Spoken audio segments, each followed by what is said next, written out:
Bapatla MP Krishnaprasad గారు. So మీరు department లో ఉన్నారు కాబట్టి చెప్పాలి, ఏంది అసలు ఈ ఫోన్ ట్యాపింగ్ అన్నది ఎట్లా జరుగుద్ది? ఇవాళ ప్రభాకర్ రావు ఏం చెప్పారంటే, నాకు పొలిటికల్ లీడర్షిప్ కాదు, నేను పూర్తిగా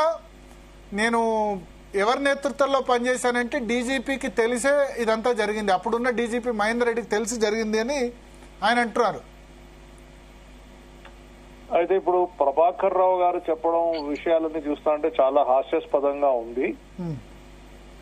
ఇంతమంది ఐపీఎస్ అధికారులు ఉండగా ఆయన ఇంటెలిజెన్స్ చీఫ్ ఎలా చేశారు? ఆయన డైరెక్ట్ రిక్రూట్ ఐపీఎస్ కాదు, నంబర్ 1. నంబర్ 2, ఆయన రిటైర్ అయిన తర్వాత కూడా ఆ పోస్ట్ ఎలా కంటిన్యూ అయ్యారు? ఆ పోస్ట్ లో ఆయన కంటిన్యూ చేసింది మహేందర్ రెడ్డి గారా? ఎవరు కంటిన్యూ చేశారు అతన్ని? ఇది ఆలోచన చేయవలసిన విషయం.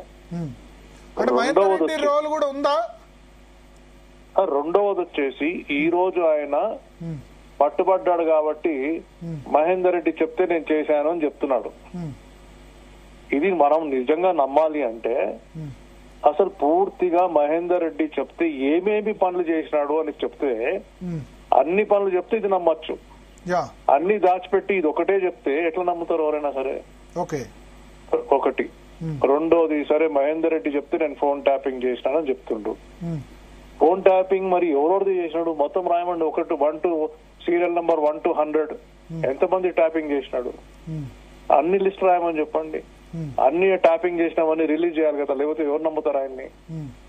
ఆయన చెప్పిన నిజమా అబద్ధాలా అని తెలియదు.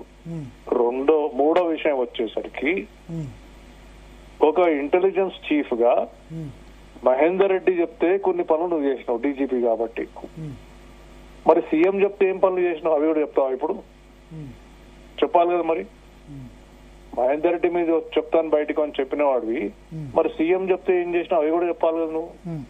యాక్చువల్ గా ఇప్పుడు సీనియారిటీ లిస్ట్ లో అప్పుడు మీరే కదా మీ ఇవ్వాల్సింది. నేను మహేందర్ రెడ్డి గారు మేము ఇద్దరం బ్యాచ్మేట్స్ అండి. Same batchmates. Same batch.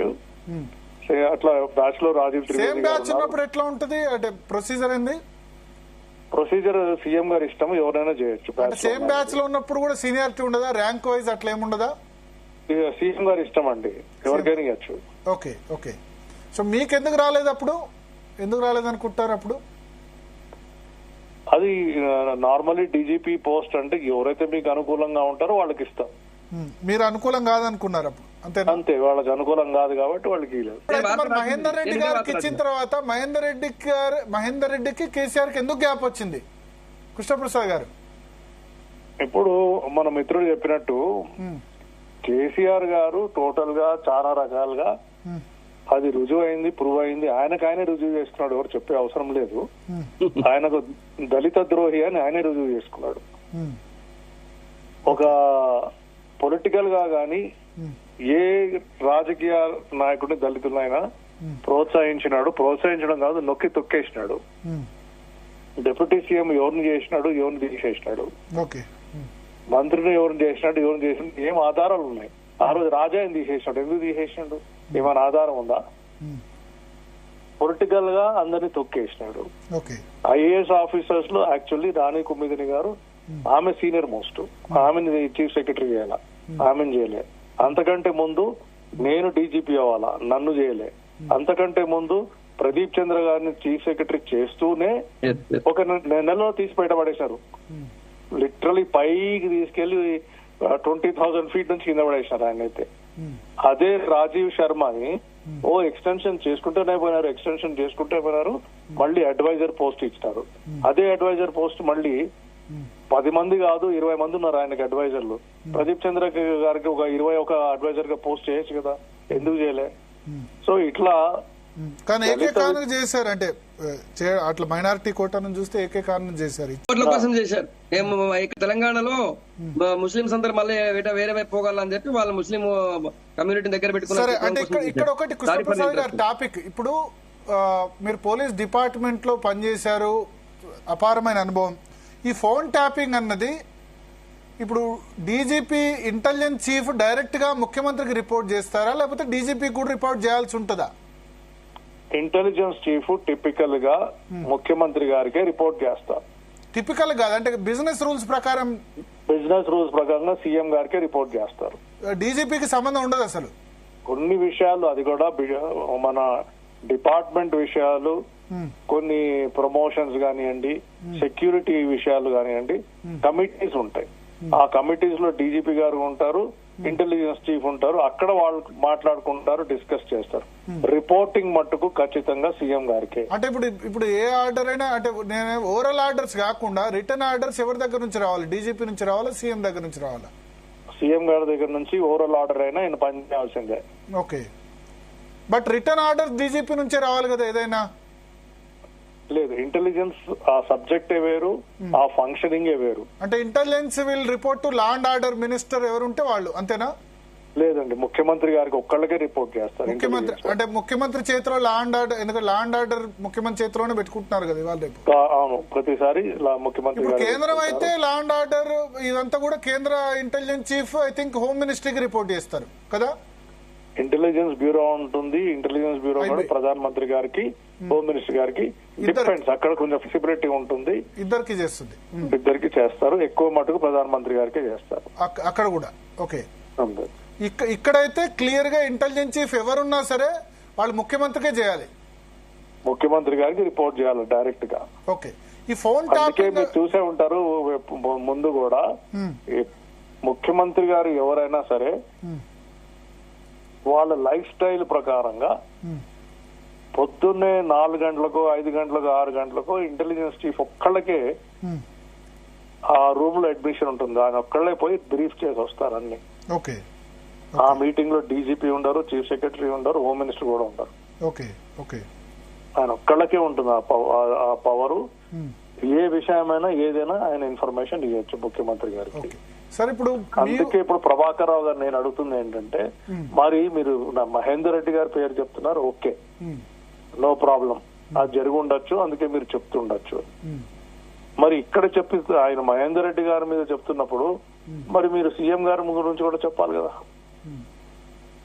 ఎప్పుడు చెప్తారు? ఆయన చెప్పింది నేను ఆయనకే రిపోర్ట్ చేశాను అంటున్నారు. మీ బాధ్యత ఏంది? ఎవరు మీకు పోస్టింగ్ ఇచ్చారు? ఏ పోస్ట్ ఇచ్చారు? మీకు ఇంటెలిజెన్స్ పోస్ట్ ఇచ్చారు. ఇంటెలిజెన్స్ పోస్ట్ మీరు రిపోర్ట్ చేయాల్సింది ముఖ్యమంత్రి గారికి.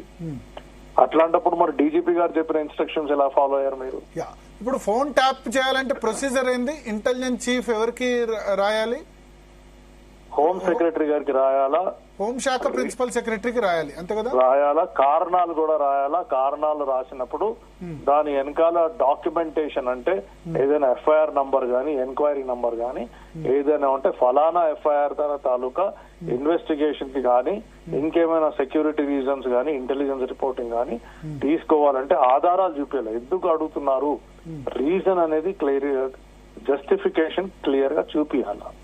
చూపించినాకనే చేయాల. కానీ ఇప్పుడు ఈయన చెప్తున్నది ఏంటంటే అవన్నీ పక్కన పడేసి వీళ్ళు సొఫిస్టికేటెడ్ వెపన్స్, ఇన్స్ట్రుమెంట్స్ పెట్టుకుని, ఎక్విప్మెంట్ పెట్టుకుని ఇష్టారాజ్యంగా ఏ ప్రొసీజరు ఫాలో కాకుండా చేసినట్టు ఈయన ప్రభాకర్ రావు గారు చెప్తున్నారు. సార్, ఇక్కడ ఒకటి, హోంశాఖ ప్రిన్సిపల్ సెక్రటరీకి రాసేటప్పుడు CC టు డీజీపీ కూడా ఉంటుందా? అవసరం లేదా? అవసరం లేదు, అవసరం లేదు. అండ్ నాకు తెలిసి ఇప్పుడు డీజీపీ కంటే కూడా హోమ్ ప్రిన్సిపల్ సెక్రటరీ పెద్ద కదా ర్యాంక్ లో అని కాదు. ఈ సబ్జెక్ట్ కి వచ్చేసరికి ప్రొసీజర్ ఏంటి అని చెప్తున్నాను.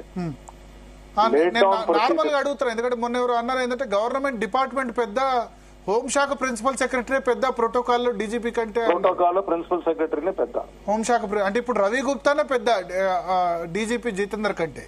అంటే బేసికలీ గవర్నెన్స్ లో ఏంటంటే ప్రిన్సిపల్ సెక్రటరీ అనేది గవర్నమెంట్ లోపల కూర్చుంటారు. ఓకే, అన్ని ఫైల్స్ కూడా ఇక్కడ చాలా ఫైల్స్ డీజీపీ గారు పంపించేవి ప్రపోజల్స్ అన్ని హోమ్ సెక్రటరీ ద్వారానే పోతాయి, ప్రిన్సిపల్ సెక్రటరీ ద్వారానే పోతాయి. Okay, okay. సో ఇప్పుడు ఫోన్ ట్యాపింగ్ చేయాలంటే హోం శాఖ ప్రిన్సిపల్ సెక్రటరీకి వెళ్ళాలి, అది డీజీపీకి తెలవాల్సిన అవసరం లేదు. అవసరం లేదు. ఓకే, సో ఆయన నోటీస్ లో ఉండదు, ఇది మహేందర్ రెడ్డి నోటీస్ లో. ఆయన నోటీస్ లో ఇచ్చే అవసరం లేదు. ఆయన ఇచ్చాను అని చెప్తే వేరే సంగతి. ఆయన ఎవరు ఆపలేరు. నేను కాపీ సీసీ చేశానని చెప్తే అది చెప్పడం ఆయన చెప్పొచ్చు. ఆయన అట్లా చేస్తే దానికి ఆపడం లేదు, ఆయన ఇష్టం అయింది. ఓకే, సో అది హోమ్ ప్రిన్సిపల్ సెక్రటరీ ఫైనల్ అంతే, ఇంకా రాష్ట్రంలో మళ్ళీ కేంద్ర హోంశాఖకి ఏమైనా పంపించాల్సి ఉంటుందా? ఇది ప్రొసీజర్, అక్కడే ఫైనల్, అక్కడ నుంచి ఆయన డిసైడ్ చేస్తారు. ఓకే, ప్రతి స్టేట్ కి ఆ డెలిగేషన్స్ ఇచ్చారు. ఓకే, అది ఆ హోంశాఖ ప్రిన్సిపల్ సెక్రటరీ స్టేట్ చీఫ్ సెక్రటరీకి ఏమైనా పంపించాల్సి ఉంటుందా? అది కూడా అవసరం ఉండదా? అది కూడా అవసరం లేదండి. అవసరం లేదు, only home principal secretary will decide. Correct. ముఖ్యమంత్రికి ఏమైనా వెళ్తుందా ఈ ఫైలు? హోమ్ సెక్రటరీ గారు అనుకుంటే ఇది ఇంపార్టెంట్ ఫైల్ అనుకుంటే ముఖ్యమంత్రి గారికి పంపించవచ్చు. దాని మీద ఫైల్ నోటింగ్స్ కూడా ఉండొచ్చు. అయితే ఇక్కడ ఒకటి sir case, November 30, 2023 Telangana assembly election జరిగాయి. నవంబర్ 15 ఇప్పుడు ట్యాపింగ్ లో 2 రకాలు జరిగాయి అంటారు. ఒకటి ఇల్లీగల్, రెండోది లీగల్. ఇల్లీగల్ అంటే డైరెక్ట్ గా ఇప్పుడు సంగప్ప గారు చెప్పారు ఏంటంటే సిరిసిల్లలో ఒక వ్యాన్ పెట్టి ఆ చుట్టుపక్కల లొకేషన్ లో ఉన్న వాళ్ళని ఇల్లీగల్ గా ట్యాప్ చేయడం, పెగాసస్ లేకపోతే అటువంటి సాఫ్ట్వేర్స్ లేకపోతే ఒక ఎక్విప్మెంట్ పెట్టి ఆ చుట్టుపక్కల ఉన్న ట్యాప్ చేయడం.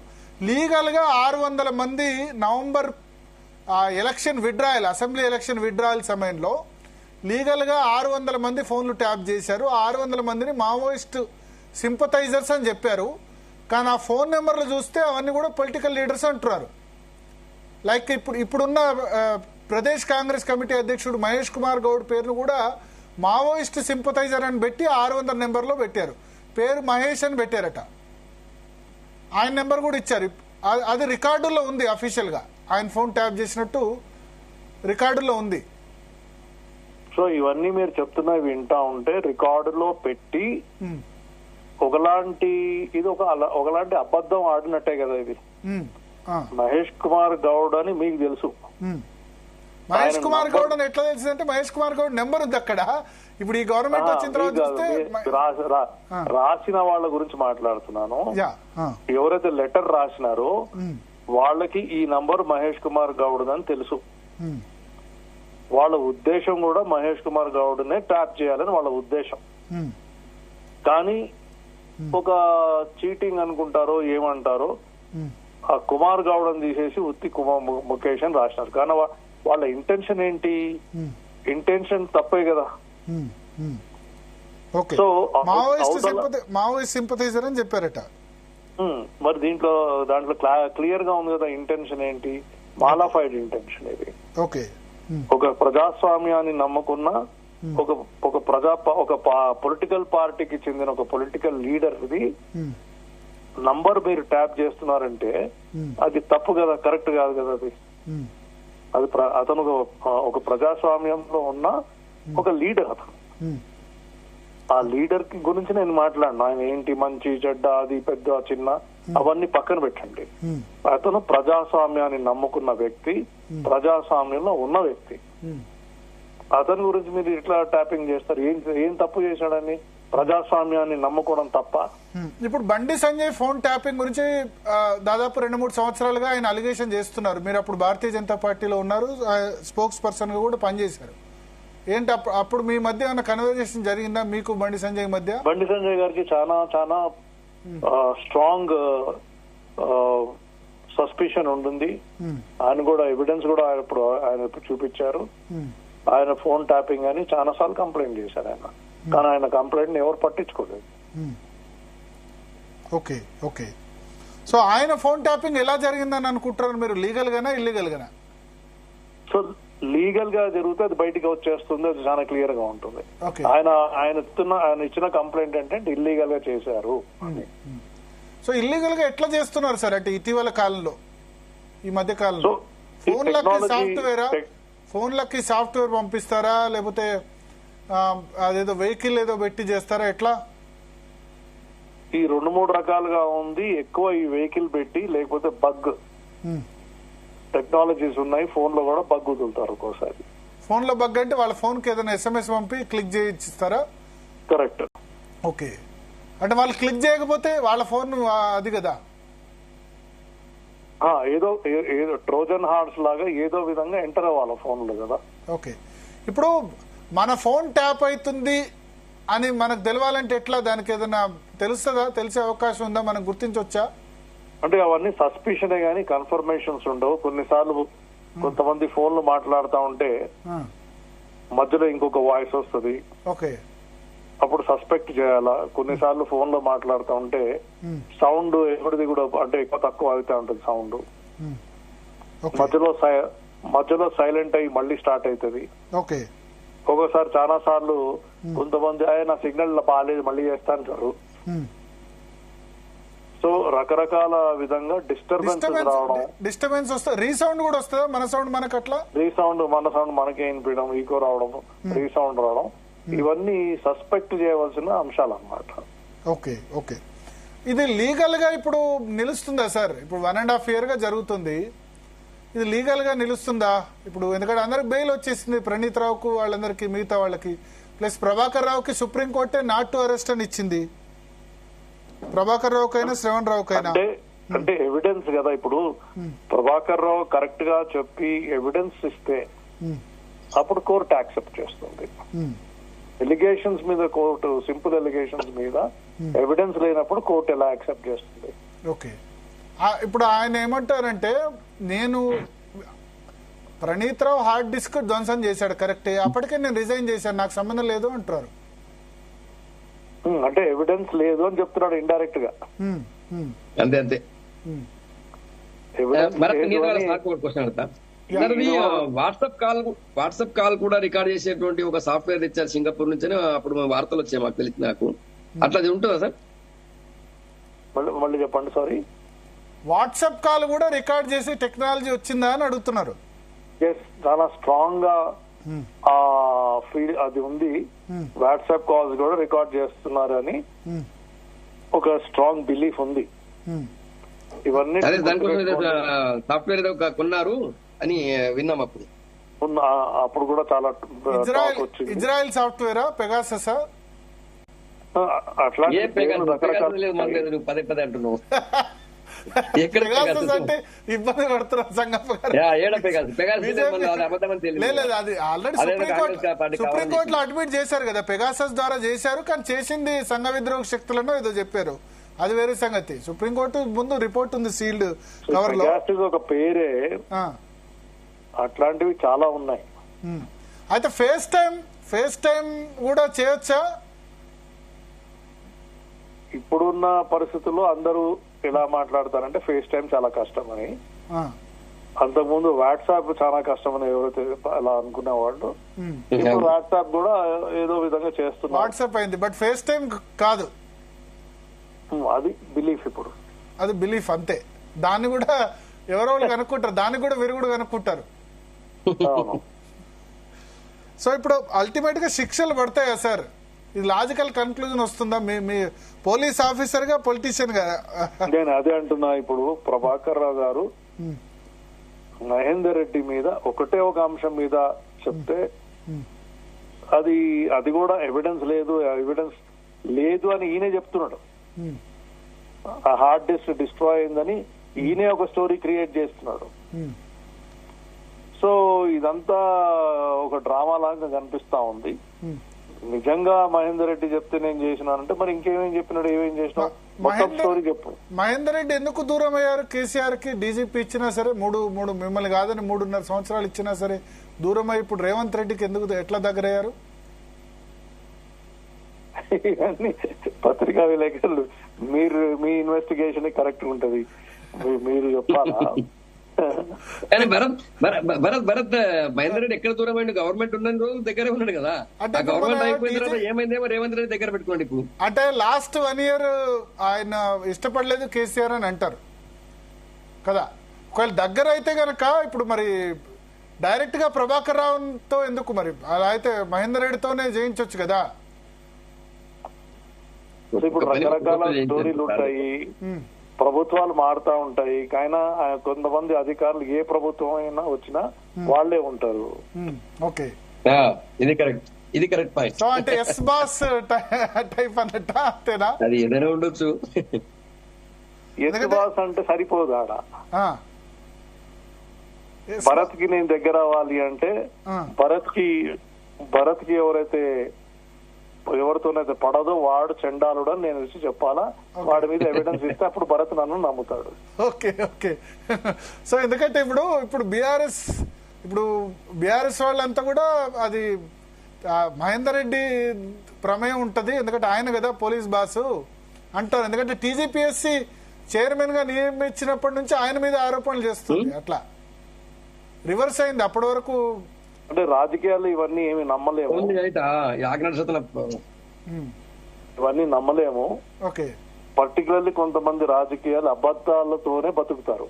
ఓకే ఓకే, కొంతమంది దాంతోనే బతుకుతారు. అదే అబద్ధాలే సృష్టిస్తారు. ప్రజల్ని మబ్బబెట్టి ప్రజల్ని మోసగించి ఓట్లు మీ జోబులోంచి ఓట్లు లాక్కునే ప్రజాప్రతినిధులు కూడా ఉన్నారు. ఓకే ఓకే, వాళ్ళు దేనికైనా అబద్ధాలు ఆడతారు. కానీ ఇప్పుడు ఫోన్ ట్యాపింగ్లు చేయని ప్రభుత్వాలు ఉన్నాయా? అన్ని ప్రభుత్వాలు చేస్తున్నాయా? ఈ ప్రభుత్వం కూడా చేస్తుందా? కాంగ్రెస్ ఏదైనా డిగ్రీ ఇప్పుడు ఏంటంటే ఎట్లుంటదంటే ఇప్పుడు ఎవరైనా సరే అధికారులు పొలిటీషియన్స్ అసలు కరప్షన్ చేయని వాళ్ళు ఉంటారా? లేకపోతే అంతెందుకు రోడ్డు మీద ప్రయాణం చేస్తున్నారు. కొంతమంది దగ్గర 2 వీలర్స్ ఉంటది, కొంతమంది 4 వీలర్ ఉంటది, కొంతమంది లారీ ఉంటది. రెడ్ లైట్ జంప్ చేయని వాళ్ళు ఇప్పటివరకు ఎవరైనా ఉన్నారా అని మీరు ప్రశ్న అడిగితే దానికి సమాధానం ఏంటంటే ప్రతిసారి రెడ్ లైట్ వచ్చినా వాడు వెళ్ళిపోతాడనే వాడు ఒక సమాధానం ఉంటది.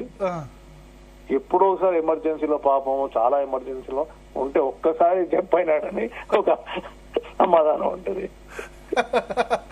సో ఫోన్ ట్యాపింగ్ అందరు చేస్తారు కానీ అది విచ్చలవిడిగా డిగ్రీ ఆఫ్ ది ఎక్కువ ఉంది అంటారు బీఆర్ఎస్ స్టైల్లో, అంతేనా? అంతే.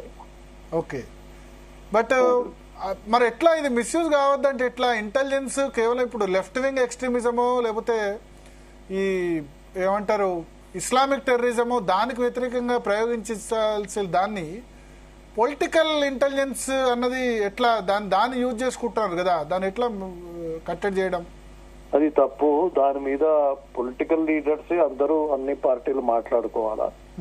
ఎందుకంటే ఫోన్ ట్యాపింగ్ అనేది భారతదేశ సోవరెనిటీ రక్షణ కోసము అండ్ టెర్రరిస్టులు మీరు అన్నట్టు ఎక్స్ట్రీమిస్టులు టెర్రరిస్టులు internal security problems internal conflict problems మన దేశవాసులకి రక్షణ కలిగించడానికి ఇది చేయాలన్నమాట. ఓకే ఓకే, అది రాసే కారణాలు కూడా లీగల్ గా అఫీషియల్ గా తీసుకునేది కూడా అదే రాస్తారు. ఓకే ఓకే ఓకే, కానీ అది చేయకుండా ప్రతి ఒక్కడిని పక్కింటోని కూడా రేపొద్దున నువ్వు అనుమానించినావు అనుకో దేనికో వాడిని కూడా వాన్ ఫోన్ కూడా ట్యాపింగ్ పెడతావు.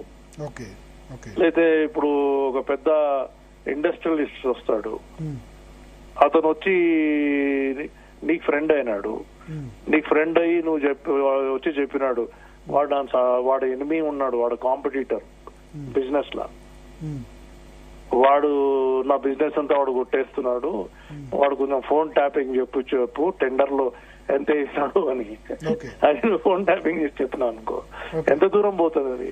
కానీ కొన్ని మంచి జరిగే అంటారు. మా బీఆర్ఎస్ ప్రభుత్వం ఫస్ట్ టర్మ్ లో పడిపోకుండా ఓటుకు నోటు కేసు ద్వారా తెలిసింది, దాని లేకపోతే అసలు కేసీఆర్ ఎన్నికైన సంవత్సరంకే పోయేది, ఆ కుట్రలు కూడా బయటపడ్డాయని ఏది ఏమైనా ఫోన్ ట్యాపింగ్ అనేది దేశ సంరక్షణ కోసం దేశ రక్షణకు చేయాలి కానీ నీ పార్టీ రక్షణ కాదు. ప్రభుత్వాల రక్షణకు ప్రభుత్వ రక్షణకు చేసుకోగాని నీ పార్టీ రక్షణకు కాదు, పొలిటికల్ గా కాదు. ఇప్పుడు అది ప్రభుత్వ రక్షణ ఉంది కదా 2015లో ప్రభుత్వ రక్షణలో ఎక్కడ మళ్ళీ నువ్వు రాసిన కారణం ఏంటి? టెర్రరిజము ఎక్స్ట్రీమిజము. ఓకే ఓకే, అక్కడ అదర్వైజ్ ఇది చెప్పకపోతే ప్రతిదాన్ని నువ్వు రక్షణ అని చెప్పొచ్చు, ఓకే ఓకే డెవలప్మెంట్ అని చెప్పొచ్చు, గవర్నమెంట్ ఇష్యూస్ అని చెప్పొచ్చు, గవర్నమెంట్ మ్యాటర్ అని ప్రతిదానికి రంగు పూయచ్చు. ఎట్లయితే చాలా మంది మీరు చూసుంటారు సివిల్ కేసెస్ ని క్రిమినల్ రంగు పూసి క్రిమినల్ ఎఫ్ఐఆర్ ఇష్యూ చేస్తారు, అది ప్రతిదాన్ని కన్వర్ట్ చేయొచ్చు. ఓకే, ఇప్పుడు సంజయ్ ని విట్నెస్ గా పిలుస్తున్నారు కదా సార్, హోంమంత్రి సహాయ మంత్రి హోదాలో ఉన్నాయని విట్నెస్ గా పిలుస్తున్నారు, స్టేట్మెంట్ ఇస్తారా? అంతేనా? అది ఎవరు పిలుస్తున్నారని నేను ఫాలో కాలేదు. సిట్ ఇప్పుడు ఆయనకు ఫోన్ చేసింది, మీరు రండి అని చెప్పింది, ఆయన మీ ఫోన్ కూడా ట్యాప్ అయిందని ఇంటిమేట్ చేసింది. ఫోన్ ట్యాప్ అని నేను కంప్లైంట్ చేస్తే వాళ్ళకి అఫీషియల్ గా కంప్లైంట్ ఈయన చేయలేదు, వాళ్ళే ఐడెంటిఫై చేసి మీ ఫోన్ ట్యాప్ అయింది, మీరు రండి, మీ ఫోన్ ట్యాప్ అయినట్టు మా సమాచారం ఉంది, మీరు వచ్చి మా దగ్గర స్టేట్మెంట్ ఇవ్వండి అని పిలిచిందట. అంటే నెక్స్ట్ ప్రొసీజర్ ఏముంటుంది? ఆయన దాన్ని న్యాచురల్లీ అదొక ట్రాప్ లాగా ఆయన భావిస్తాడు. ఓకే. సో అతను దాన్ని అంత ఖాతరు చేస్తాడని విక్టిమ్ కింద చూస్తారు అంతేనా? విక్టిమ్ వాళ్ళు విక్టిమ్ కింద చూపిస్తున్నాము అని పిలిపిస్తున్నారు, కానీ పిలిపించినాక ఏం వేషాలు వేస్తారు అని ఈయనకు డౌట్ వస్తుంది వాళ్ళ మీద. ఓకే.